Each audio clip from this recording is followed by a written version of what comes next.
Bom, relembrando aqui um slide da aula passada, onde eu já defini a função exponencial. Então, a gente tem que, né, lembrar, não podemos esquecer. Deixa eu trocar a cor da caneta que eu esqueci.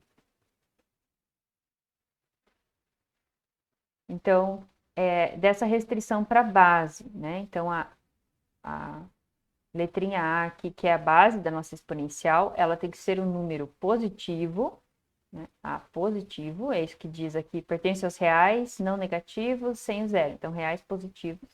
E não pode ser um também. Já discutimos o porquê disso na aula passada. Então, ela é uma função exponencial quando a variável está no expoente.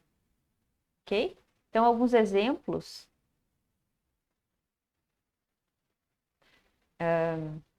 Por exemplo, pode ser a função 2 elevado a x. Né? Então, alguns valores. Se eu calcular no 1, vai dar 2. Se eu calcular no 2, vai dar 4. E assim por diante. E aqui, na hora dos cálculos, a gente usa a revisão lá de potência. A base também pode ser menor do que 1.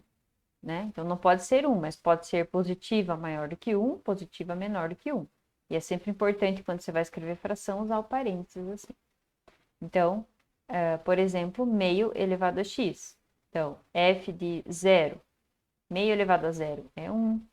F de 2, meio ao quadrado, é 1/4. E assim por diante. Depois a gente vai fazer alguns gráficos, vai usar esses valores. Mas essa, então, é a função exponencial. Quais são as propriedades notáveis aí dessas funções? Então, a gente tem aqui a carinha dela, né, que eu trouxe do slide anterior. A gente sempre vai pensar no domínio da função exponencial como todos os reais. Então, eu posso colocar qualquer valor real como expoente, e o contradomínio também vamos pensar como os reais. Então, uma coisa interessante é que funções desse tipo sempre no zero vão valer 1, porque qualquer coisa elevado a zero é 1, né? Qualquer coisa exceto o zero, mas já sabemos que o A não é zero. Né? Vou colocar aqui A positivo, A diferente de 1. Então, isso significa, em termos de gráfico, que o nosso gráfico desse tipo de função sempre vai passar no ponto 0, 1, tá? Porque no zero dá 1. Outra propriedade interessante é que o resultado da função é sempre positivo, né? A imagem de qualquer valor é sempre positivo, porque a potência de base positiva, independente do expoente, sempre é positiva. Por exemplo, 2 elevado a menos 1.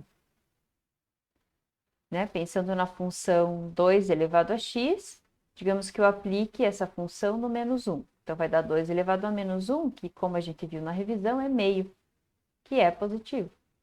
Tá? Então, as imagens sempre são positivas.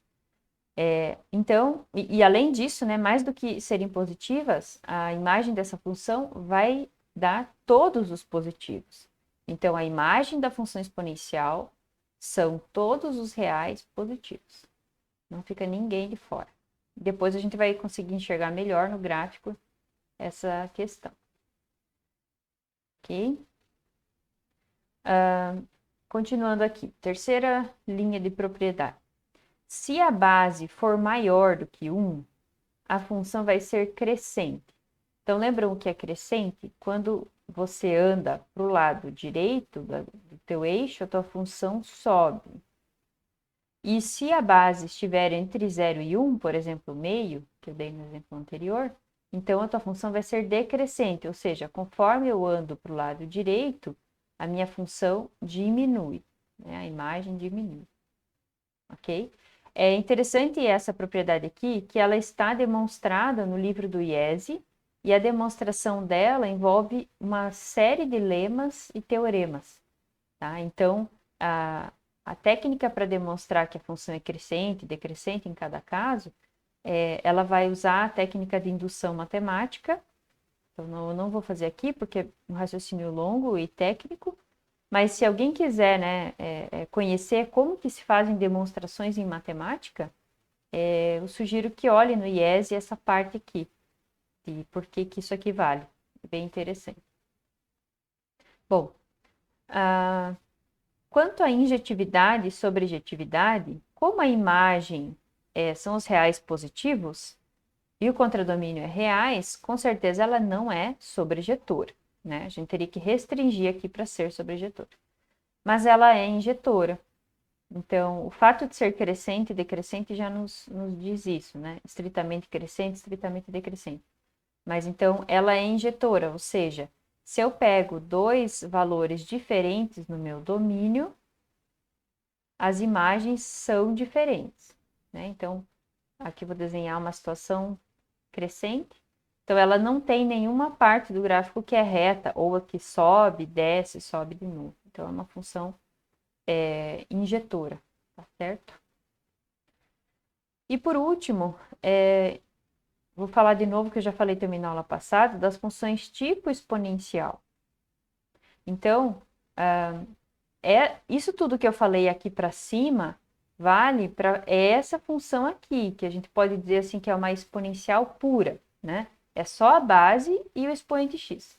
Agora, a gente vai se deparar em diversas situações com funções que têm uma coisa multiplicando aqui na frente, uma coisa somando aqui em cima, uma outra que eu não escrevi, poderia escrever algo somando na frente e junto com todo o resto, né?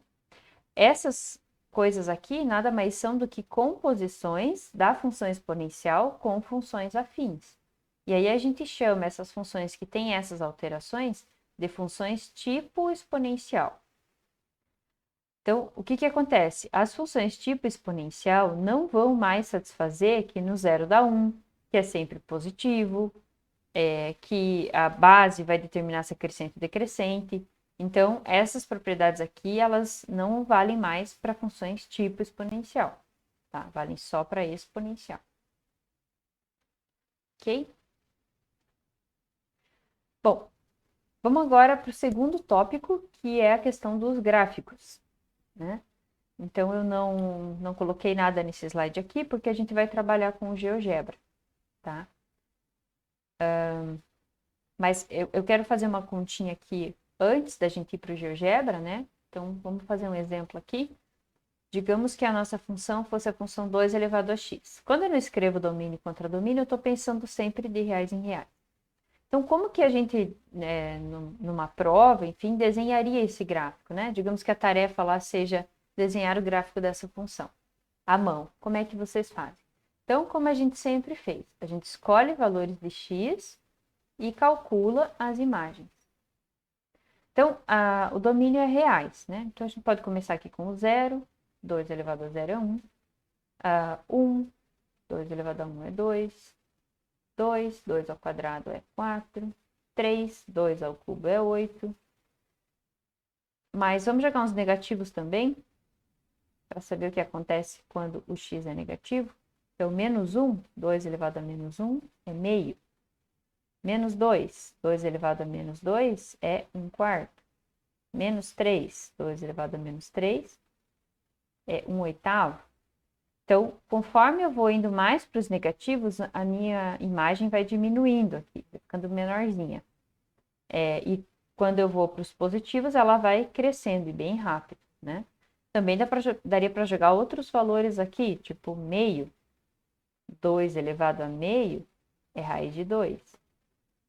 Então, você joga todos esses valores, depois você vem aqui no plano cartesiano e marca esses pontos, né? Então, no 0 dá 1, no 1, tentar manter a escala sempre, dá 2, no 2 dá 4,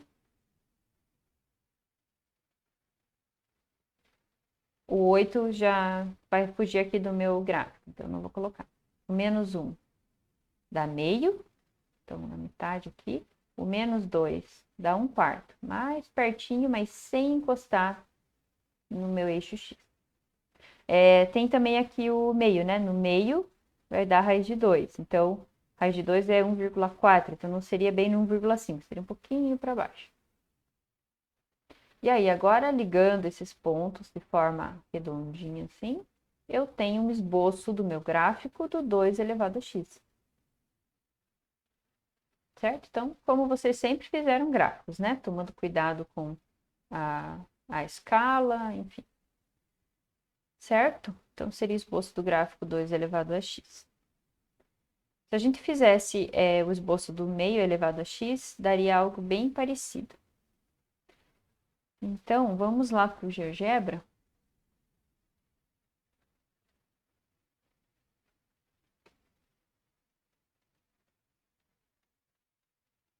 Aí está.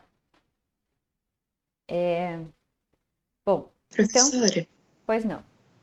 a Ana perguntou se nunca encosta na origem. A função, então, Ana, a função exponencial pura, né, daquele jeito, a elevado a x, no caso 2 elevado a x, nunca encosta na origem. Né? Não, origem seria esse ponto, nunca encosta nesse ponto, e mais ainda, nunca encosta no eixo x. Então, aqui no GeoGebra, a gente tem o gráfico da 2 elevado a x. Parece que está encostando, mas se a gente der o zoom aqui, ó, então não está encostando. Parece que encostou. Dou mais um, não está encostando. Tá? Então, nunca teremos uma imagem igual a zero de funções puramente exponenciais. Claro que se a gente começar a compor ali com as afins, aí sim pode acontecer isso, como a gente vai ver daqui a pouquinho. Ficou claro, Ana? Obrigada, Amanda, por me ajudar aqui com a dúvida. Ok. Bom, gente, então vamos lá. Como eu falei, né? Esse aqui é o gráfico do 2 elevado a x, é aquilo que eu desenhei lá. Eu desenhei só um pedaço, né? Só desenhei até aqui no 2 e no menos 2, só esse pedacinho aqui. Agora eu fiz aqui no GeoGebra, então, um controle dinâmico aqui, controle deslizante, que a gente chama, e eu vou, então, aumentar esse valor de A. Então, por exemplo, se fosse 3 elevado a x. Então, vejam que o gráfico, ele dá uma inclinada, né? Ele cresce mais rápido e decresce mais rápido. E conforme eu aumente a base, ele sempre vai ficando mais inclinado, ó. Ele vai acentuando mais essa curva aqui embaixo. Sempre passando no ponto 1, 0. Né? Vou até colocar o ponto 1, 0 aqui. Desculpa, 0, 1. 0 dá 1. Então, por mais que eu mude aqui o meu valor, ó, ele fica preso nesse ponto. Opa! Quando eu baixei do 1 aqui, ó, então aqui 1,5, por exemplo, base 3 meios. Aí, base 1 não pode. Por que não pode? Porque não é uma função exponencial, é uma função constante. Então, por isso a gente exclui a base 1. Aí, quando eu vou para bases entre 0 e 1, eu passo a ter uma função decrescente. Então, por exemplo, aqui no meio, base meio é isso aqui. Tá? Deixa eu colocar aqui. Eu não vou conseguir colocar ao mesmo tempo. Mas se vocês lembrarem do gráfico da 2 elevado a x, essa aqui é o espelho dela, né? Antes eu vinha aqui de baixo, subia, e agora, quando ao invés da base 2 é base meio, eu tenho como se fosse o reflexo dela pelo eixo y. Se eu vou diminuindo, então 0,1, 0,05, ela fica bem acentuada e sempre decrescente. Lembrando que aqui não está encostando, né? A gente poderia até aqui procurar, ó, ponto de interseção entre o gráfico e o eixo x. Indefinido, porque não existe. Né? Por mais que eu queira aproximar mais aqui, ele não, a não ser que ele erre algum arredondamento, ele não vai gerar esse ponto de interseção. Ó, o que eu tinha falado aqui é gráfico do 2 e gráfico do meio. São o mesmo gráfico. Certo? Tá. Então, isso é simples, né? Não, são bem poucas variações, digamos. Só vai mexer na inclinação, mas sempre vai passar nesse ponto e vai ser sempre positivo, ou para lá ou para cá. Agora, eu coloquei aqui algumas outras funções que são aquelas funções tipo exponencial. Então, essa primeira que eu coloquei aqui é uma função que está agora com uma multiplicação, né, com o que eu chamei de b multiplicando aqui na frente. Como o b é 1, nesse momento, ele não faz nada, né, com a 2 elevado a x. Agora, eu vou até deixar a 2 elevado a x aqui de parâmetro, tá? Agora, se a gente aumentar esse b, o que, que vai acontecer? Então, vejam a roxinha se movendo. É como se eu estivesse transladando horizontalmente. Como se eu estivesse mexendo essa função mais para o lado esquerdo, quando eu tenho esse b maior do que 1. Agora, eu estou voltando, b igual a 1 vai coincidir, e se eu pegar b menor do que 1, aí ela vai transladar para o lado direito. Ok? Agora, se o b for 0, ela zerou tudo, né? Transformou lá numa função constante igual a 0. Agora, se o b for negativo, então vamos colocar b menos 1. Só um sinal negativo na frente. Então, isso vai jogar tudo que era sempre positivo para baixo. Agora é sempre negativo. Mas a ideia se mantém. Se eu mantiver o meu b entre menos 1 e 0, é como se eu estivesse transladando para a direita. E se eu for do menos 1 ainda mais negativo, é como se eu estivesse transladando para a esquerda. Ok? Então, esse é o efeito do B. Ele é uma translação horizontal. Até poderia ser interpretado como uma mudança, né? Parece que ele está subindo ali, né? Está inclinando diferente. Mas a forma mais fácil de entender seria pensar na translação. Por que eu falo da translação? Porque essa próxima função aqui, estão vendo que daí a de cima aqui era multiplicar por b. A próxima é somar alguma coisa no expoente. É a mesma coisa, as duas funções aqui, multiplicar por alguma coisa ou somar alguma coisa no expoente, elas são coisas que coincidem. Quer ver? Então, eu vou parar de mexer no b, vou mexer agora no c, né? Então, estou somando c no expoente. Quando c é igual a 0, eu estou coincidindo. Agora, se eu começar a aumentar o c, eu estou transladando para a esquerda. Se eu vir do c aqui menor do que 1, eu estou... desculpa, c é igual o ponto de fusão é 0, digamos assim, né? Se for abaixo de 0, eu estou transladando para a direita. Claro, o que eu não consigo nesse caso é inverter, né? Aquela coisa de inverter para baixo, porque aí eu não consigo inserir um sinal negativo só mudando o expoente. Mas a translação, o efeito da translação, pode ser obtido sempre pelo C ali no expoente. Deixa eu voltar com ele no 0. E deixa eu fazer a continha disso que eu falei agora. Então, aquilo que eu estava falando é o seguinte: você multiplicar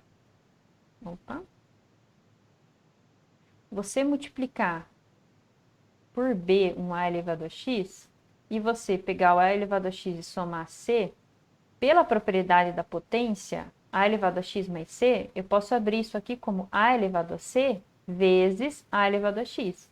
Então, quando você está somando no expoente, na verdade, você está multiplicando por alguma coisa, né? Só que a coisa é a elevado a c, ou seja, uma coisa que é sempre positiva. Por isso eu não consigo inserir aquele menos na frente para virar. Mas qualquer efeito de translação eu consigo obter somando o c aqui. Ok? Então, por isso que eles têm um efeito parecido. Depois, no nosso jogo, eu vou limitar isso aqui, para a gente não se confundir entre somar C ou multiplicar por B, né? Você pode escolher entre fazer uma coisa e outra. Eu vou limitar, então, só para multiplicar por B aqui. Vamos voltar lá para o GeoGebra, que tem o último gráfico que eu quero mostrar, que é essa função h, onde eu estou somando mais um d ali na frente. Então, eu juntei tudo o que eu tinha antes, somei C no expoente, multipliquei por B e estou somando um D fora. Essa é a função tipo exponencial mais geral que a gente pode ter, tá? Então, eu vou manter o B e o C aqui nos parâmetros, digamos, normais. Eu consigo? Não consigo. E o D igual a zero seria não somar nada, né? Zero. Seria não somar nada. Então, estamos com a função 2 elevado a x. Se eu somar alguma coisa, o que acontece?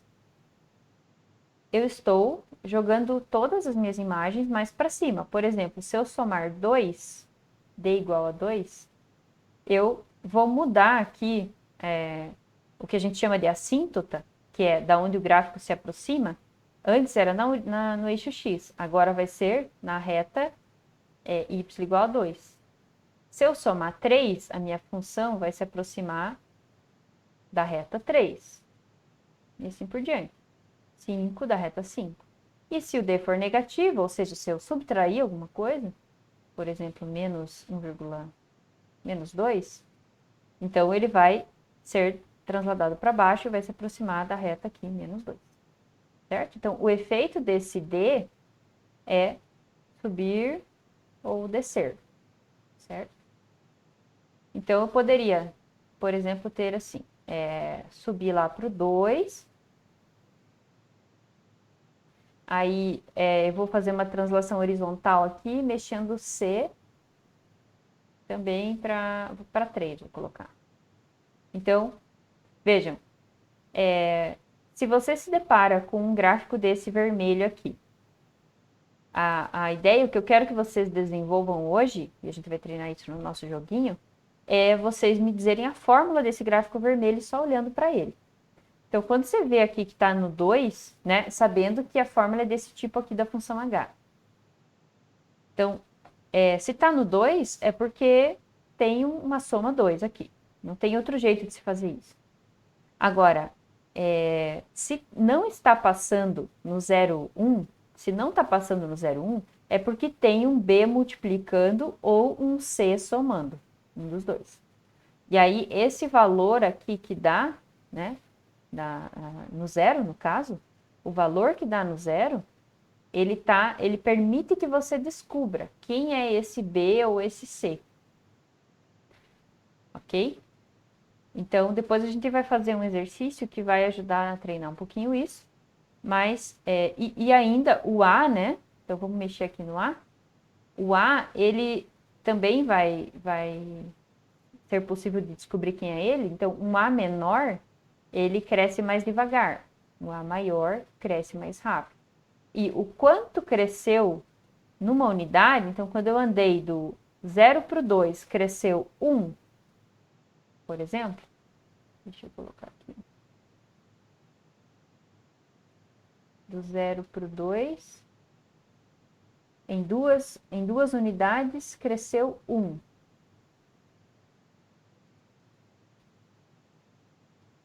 O melhor, deixa eu dar um zoom aqui, o melhor é a gente olhar em uma unidade. Ó. Aqui, em uma unidade, eu cresci 1. Depois, em mais uma unidade, eu cresci 2. Mais uma unidade, eu cresci 4. Então, isso aqui diz pra gente que a base é 2. Deixa eu colocar aqui. 2, né? 1, 2, 4. E isso aqui na vermelha também dá para ver. Certo? Então, quando eu andei 1, eu cresci um montão aqui. Só que aí eu cresci do 10 para o 18. Só que aí eu já vou saber de antemão, antes de tentar identificar quem é o A, eu já vou ter identificado quem é o meu B, o meu C, o meu D, e eu consigo isolar esse dado aqui para descobrir quem é o A, ou seja, quanto está crescendo, independente dessa translação que aconteceu. Enfim, depois a gente treina um pouquinho isso. Tá? Então, vocês podem brincar assim com o GeoGebra, de criar essa intuição de como são os gráficos. Prof, Pois não? eu uso GeoGebra, eu tento usar mesmo sem entender algumas coisas, mas eu não sei como é que você faz essa tela de você conseguir ajustar assim o A, o B e o C. Tem que ter instalado o GeoGebra no computador? Eu acho que não. Eu acho que o aplicativo do celular ou aquela forma de você usar no próprio navegador é possível. Como que a gente gera esses controles deslizantes? Então a gente tem, deixa eu ver se aqui, aqui ó, você tem que ter a opção, essa opção aqui, né? Aí tem que ver em cada forma de instalação se vai ter. Mas se tiver essa opção aqui, onde você pode colocar texto, inserir imagem, aí a primeira opção aqui é controle deslizante. Então você pode incluir um controle deslizante e aí você vai dar um nome para ele. Então, por exemplo, T. Eu quero que o meu T, como se fosse uma variável de tempo em física, ela varia de menos 5 a 5, que é o padrão dele, que eu deixei todos aqui. E o incremento é de quanto em quanto vai mudar, né? Você pode pôr de 1 em 1, de 0,1 em 0,1, enfim.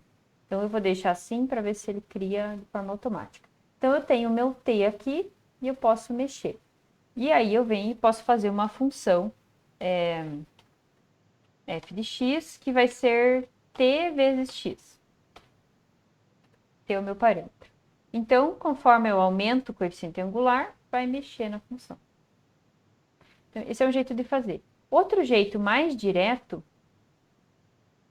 deixa eu apagar esse T aqui, é você vir aqui e fazer uma função, e ao invés de escrever tipo 2 elevado a x, escrever com letrinha, t elevado a x. Aí ele mesmo propõe para você a criação do controle deslizante, porque ele não sabe o que é t, né? X ele entende como variável, porque a gente identificou a variável. Mas o t daí ele te propõe, você quer criar um controle deslizante? Aí você cria e você pode, né, trabalhar com a função aqui que eu acabei de criar. Ok? Quem que perguntou? Ficou claro? Ficou claro sim, professora. Eu vou procurar depois lá se tem Isso, se não no... tiver, daí precisa baixar, tá bom? Então, vamos voltar à nossa apresentação para falarmos da aplicação. Ah, não, antes o exemplo. Muito bem. Então, esse é um exercício que eu extraí do arquivo do projeto Medicina, a referência está aqui. É um exercício, então, do vestibular da FGV de 2005. E ele traz esses dois gráficos de função exponencial desenhados no mesmo plano cartesiano, a função g e a função h. E ele afirma que eles são simétricos em relação ao eixo x. E ele diz aqui como é que é a fórmula do g e do h, que são fórmulas desse tipo. A mais b vezes c elevado a x, d mais e vezes f elevado a x. Ou seja, tem essa mudança da assíntota, né? Que é esse A e esse D, eles mexem aqui na assíntota. O C e o F vão dizer o quanto cresce, e o B e o E estão associados com onde corta aqui o gráfico. E ele vai perguntar sobre a soma desses seis parâmetros. Quanto que dá isso, tá? Tinha opções aqui que eu daí não coloquei, tá? Então vamos fazer sem opções. Bom, então a primeira coisa que é mais fácil de identificar é o A e o D, né? Então o A ele é a translação da função g aqui. Então o A é 3, porque ele subiu 3 com o gráfico. E o D é a translação da função h. Então ele desceu 3 com o gráfico. Então o D é menos 3. Então a gente já sabe que o A somado com o D aqui, né, nessa soma, vai cancelar. Então A mais D deu 0. Por causa dessa simetria também. Tá. Agora, a gente sabe, olhando aqui, que o B, que é quem translada horizontalmente o gráfico da G, é positivo, e o E é negativo, certo? Porque está para baixo. E aí, o único jeito de você virar uma exponencial assim é multiplicando por alguma coisa. Então, aqui, esse E é negativo. E como eles são simétricos, com certeza o E vai ser o oposto do B, tá? Então, eles também, já dá para, sem calcular, saber que o E mais B também vai dar zero, porque um vai ser positivo, outro negativo e de mesmo valor. Agora, se a gente quiser descobrir esse valor, né? Vamos fazer isso para treinar. Lá na prova você não precisaria fazer isso. Mas então, vamos lá. A gente já sabe que o g de x, ele é 3 mais b vezes c elevado a x. E o h de x, a gente sabe que é menos 3 mais e vezes f elevado a x. Então, como eu falei, o g de zero é 4, né? Tá dito aqui. Então, o g de zero é menos 3 mais mais 3, aqui em cima, mais b vezes c elevado a zero. Isso tem que dar 4. Ou seja, 1 a mais, né, do que a assíntota. Então, na verdade, se não tivesse essa soma aqui, teria que dar 1. É como se desse 1. Então, 3 mais b vezes c elevado a zero é 1. Então, isolando o b, b vai dar 1. Então, a gente já sabia disso, né? A gente sabe que a função exponencial pura, ela sempre corta no 0, 1. Então, se a gente, por um instante, esquecer dessa translação, jogar isso aqui para baixo, isso aqui estaria passando no 0, 1. Ou seja, não há translação, né? Esse b não está fazendo nada. Então, o nosso b é 1. Se fizer a mesma conta para h, vai chegar que o e é menos 1. Tá? Mas também dá para saber aqui que é como se estivesse passando no 0, 1. Né? Então, isso aqui já é 0. Aí, finalmente, deixa eu trocar a cor aqui para poder escrever nessa parte branca. Vamos descobrir os dois que faltam. Então, já foi o A, já foi o D, já foi o B e o E. Agora só falta as bases, que é o C e o F. Então, vejam que quando foi andado meio, do 0 até o meio, aqui subiu 1. Então, quando eu andei meio, eu subi 1, tanto para lá quanto para cá. Então, na verdade, já dá para saber aqui que o C e o F vão ser iguais, porque o crescimento dessas duas curvas são o mesmo. Uma está virada para baixo por causa do B lá na frente, né, do E, mas o crescimento delas é o mesmo. Então, quando eu andei meio, eu subi 1. Então, o que significa isso? Né? Então, vamos tentar fazer a continha aqui para descobrir. Então, a gente já sabe que a g de x é 3 mais c elevado a x, porque o d era 1, e a h de x é menos 3 menos f elevado a x, porque o e era menos 1. Então, se a gente calcular agora no meio, então, g de meio vai ser 3 mais meio mais c elevado a meio. Tem que substituir o x onde tem x. Isso tem que dar 5. Que é esse ponto aqui. Então, passando o 3 para lá, fica 2. Então, c elevado a meio é 2. Que número que elevado a meio é 2? Ou seja, a raiz de quanto é 2? Então, c tem que ser 4. Né? Também daria para vir aqui e elevar ao quadrado dos dois lados para obter o 4, tá? Equivalente. Então, o c é 4. Então, se em meio ele subiu 1, é porque em 1 ele multiplicaria por 4.